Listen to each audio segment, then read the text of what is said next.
తేజ ఏం చేస్తున్నావే? పకోడీ అడిగావు కదా, వేస్తున్నా. వావ్, నిజంగానా? అవునా? అరే బా, థ్యాంక్ యూ. ఈ మసాలా పకోడీ ఎలా వేయాలో నెక్స్ట్ వీడియోలో అప్లోడ్ చేస్తాను. ఏమేమి ఇంగ్రీడియంట్స్ కావాలి, ఎలా చేయాలి అని. ఇంకా చెప్పు నువ్వే, టేస్ట్ చేసి చెప్పాలి నువ్వు ఎలా ఉంది, ఏం చేసాము. ఇందులో ఇంగ్రీడియంట్స్ ఏం వేసావు? ఆనియన్, ఇంకా పచ్చిమిర్చి, పుదీనా, ఓకే, కొత్తిమీర, ఓకే, కరివేపాకు, ఓకే, అల్లం వెల్లుల్లి పేస్ట్, ఓకే, కొంచెం గరం మసాలా, ఓకే, ఓకేనా? అంతే. ఉప్పు, కారం,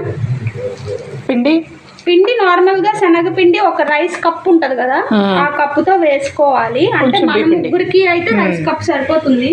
ఇంట్లో ఎక్కువ మంది ఉన్న వాళ్ళు కప్పున్నర వేసుకుంటే సరిపోతుంది. కొంచెం ఈ బ్యాటర్ లో రావాలి. ఓకే, మరీ పలుచగా రాకూడదు, ఇలా ముద్దగా రావాలి. ఓకే, ఓకేనా? అంతేనా? దీనికి సపరేట్ గా మళ్ళీ నేను చెప్తాను వీడియో.